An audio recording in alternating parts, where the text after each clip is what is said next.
Hi, this is Peter Vaughan talking to you about the American mass murder that's just occurred on the 1st of October.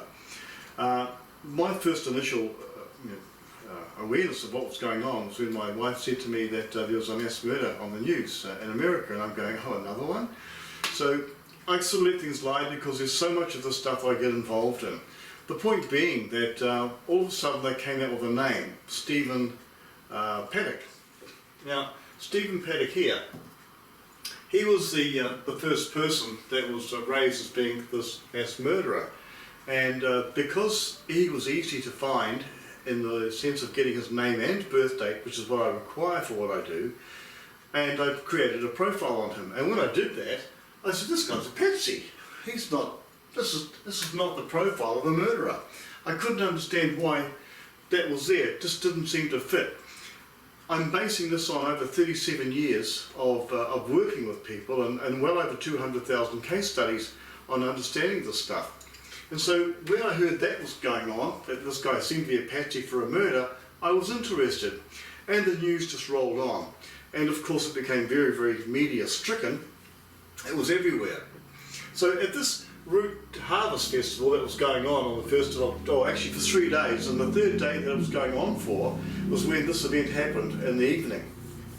And the official story says, as it was going through, point 1, point 2, point 3, or should I say, timing 1, timing 2, timing 3, there were 3 timelines now running with the story showing that when the events unfolded, security guards in the corridor, or a security guard, the arrival of the police on board, there was no SWAT team after an hour going on that floor, at that doorway, before they busted it open. It just wasn't making sense.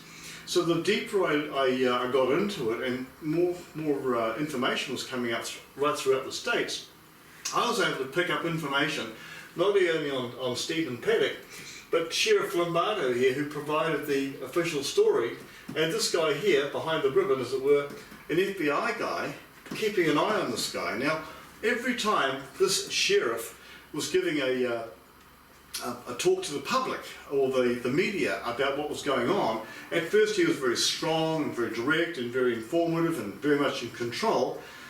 But after a time, every time he had to speak, he was now reading off a script.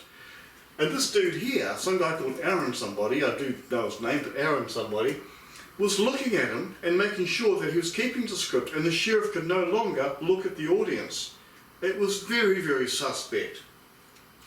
Then we got information from the murder scene, and here's the murder scene here. Now it's not very clear on the video per se, but inside this room, it's interesting to note that there's where Stephen Paddock's body is lying. His feet are at this end and his body comes down here. You can't see his head here, although I do have images that I've captured off of his head, which shows he's been shot in the chest here first, a bullet hole here, and then a bullet hole through the mouth.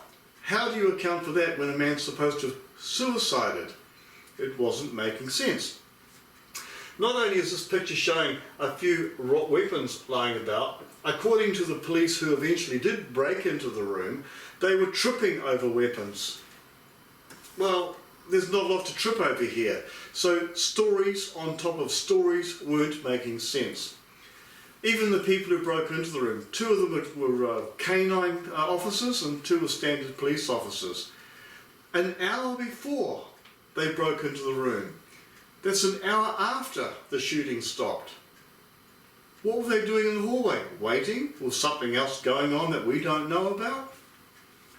Over here you can't really see it, but there's a footprint, not a footprint, I should say a shoe in someone's pant leg standing on the side of this picture, indicating that there were other people in the room, not in forensic checking the room out gear, standard clothing, standard footwear, taking photographs of the room as they were going through it.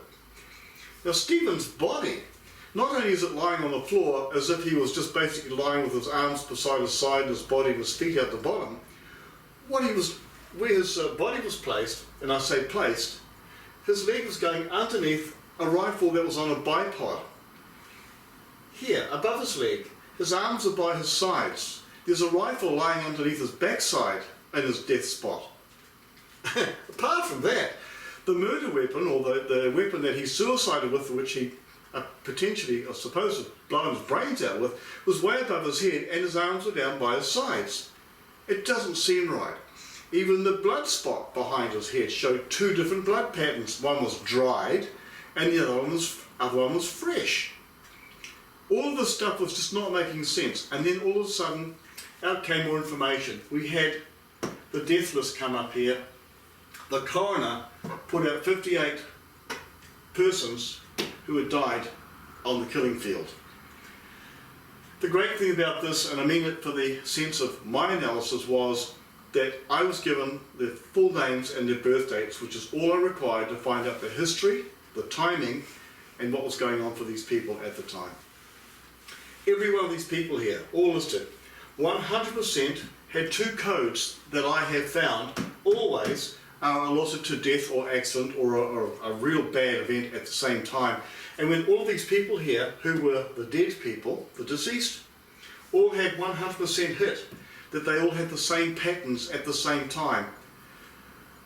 To me, this was like finding for the first time a major event that had everybody named and labelled, which is what I don't have access to all the time, to provide evidence for me that this was no accident. These people were there on a night that they died, all having the same pattern, the same codes, the same everything else, which is what I do for the work that I do.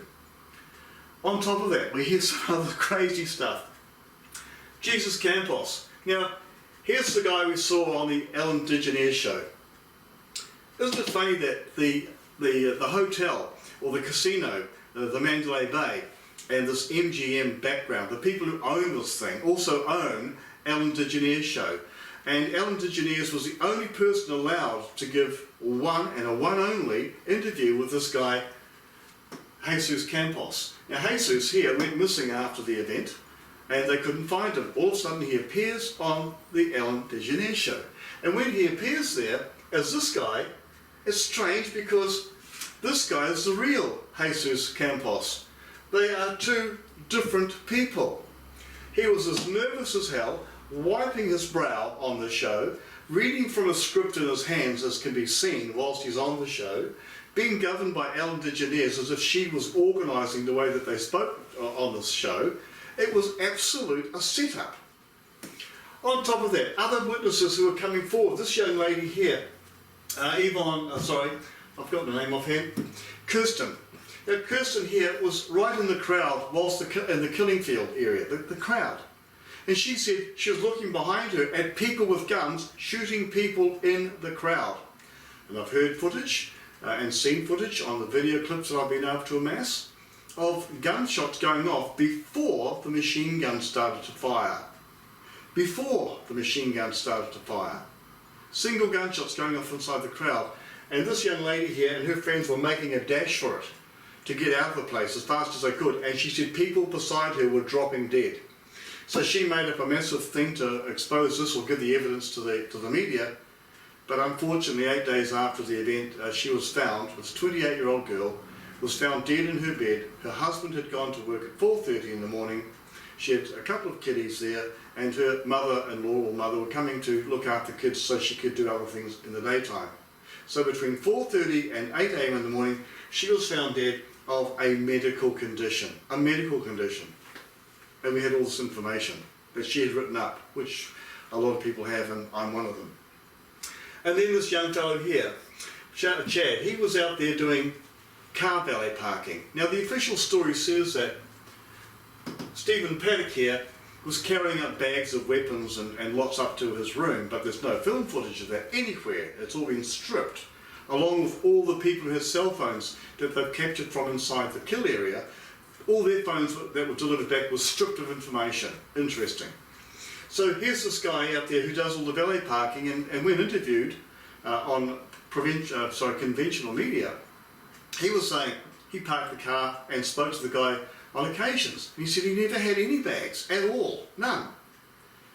That guy there had given a story to the media. It's interesting, the media story was scrubbed. This guy goes quiet for 2 weeks, or about a week I should say. He's missing for a few days, and then all of a sudden he's attending his church on a Sunday morning, bang.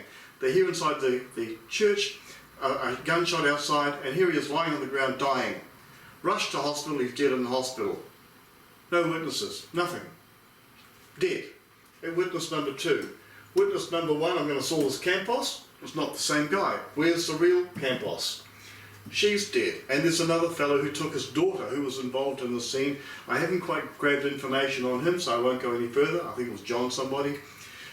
He had a disabled daughter, a wife and himself, and he came home from this event and apparently went out the back, shot his daughter and then shot himself.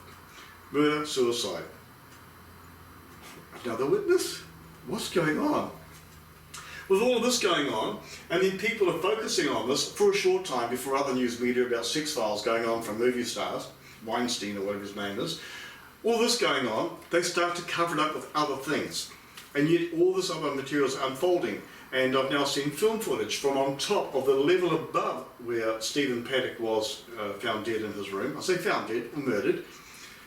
They were showing film footage of the area, the kill area, and you could see people dropping when the gunfire was going off, and they would then get up and start running off again, and the gunfire again, they'd all drop again and take off again, and you could see the dead people left on the ground there.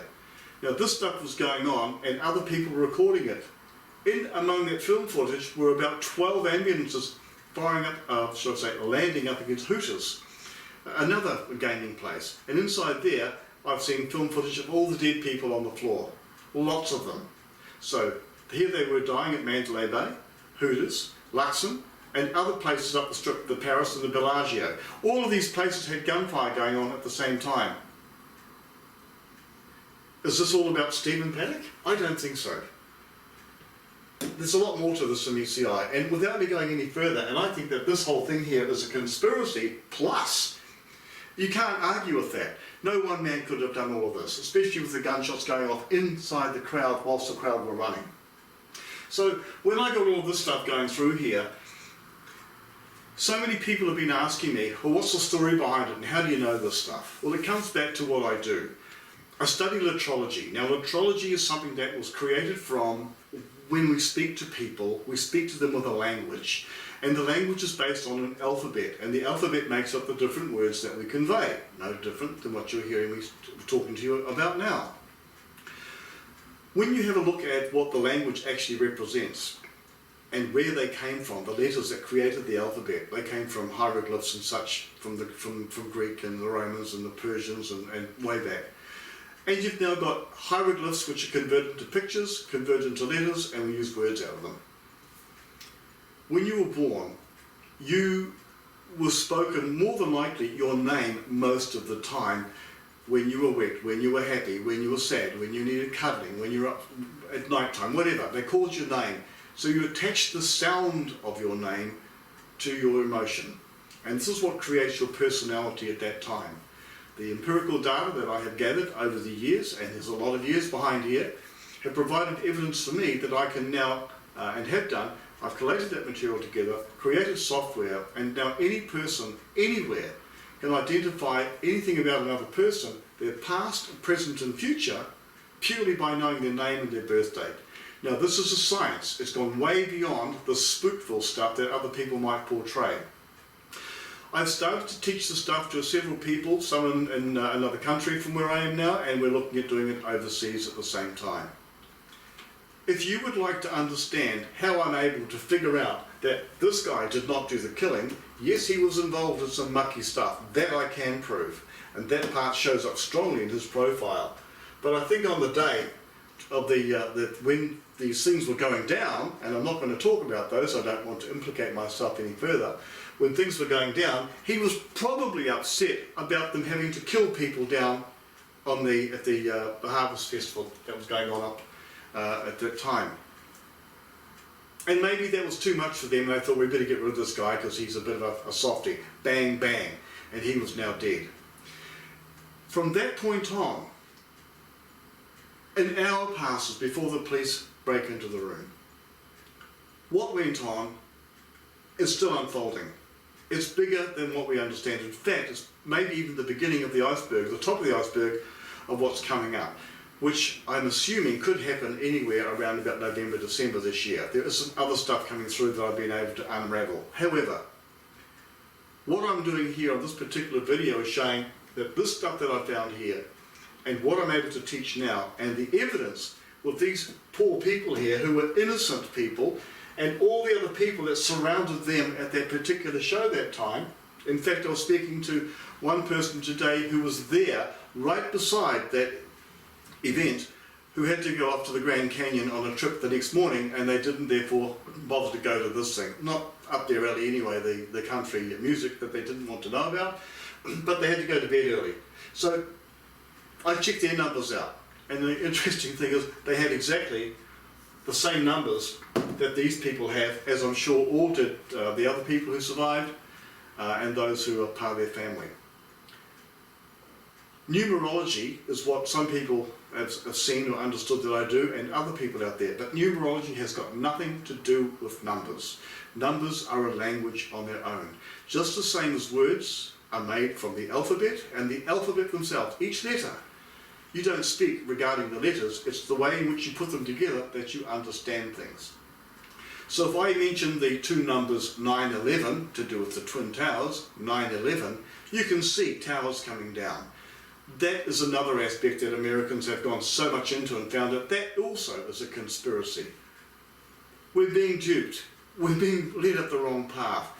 At last we have a source here, a material, an information that can literally identify anybody you've never met, anybody in any form of power, anybody anywhere can now be identified for what they're doing and what their profiles are made up for. And this information now has to get out.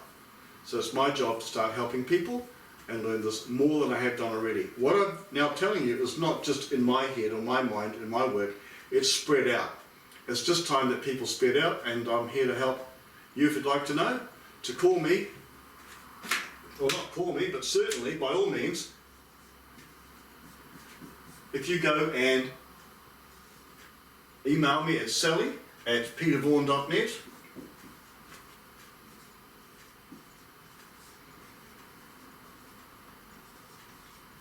you'll get hold of us and let us know that you're interested, because we can do this online anywhere in the world now, and I can show you how to do this stuff. For those who are coming to see me tomorrow night, not that you'll get this in time, a book that I put up which has got all this information and what I know about these people, including the death numbers and images associated with a list of people here on both sides of the paper, and all of their death codes down the side. It's rather sad, but at the same time, maybe this is where people in the world will wake up. Even Jason Aldean, I've got a picture of Jason Aldean here. Jason Aldean also had the same death numbers in his chart at that same time, as a lot of other people did, I'm certain. But he was able to get off the stage at the right time. And although not close up, these are Stephen Paddock's death photos. And on there, it's very clear that he was not suicidal, he was murdered. For that, if you want to get hold of us, I'd really like to help you out and give you some of my training. And by all means, get hold of us at sally@petervaughan.net, and we'll be happy to help you. If you are seeing this thing here before the evening of the 26th of October in Auckland, New Zealand, you can also attend that night and see all this stuff for yourself. Thanks very much. Thanks for watching. This is Peter Vaughan for this particular episode, signing out.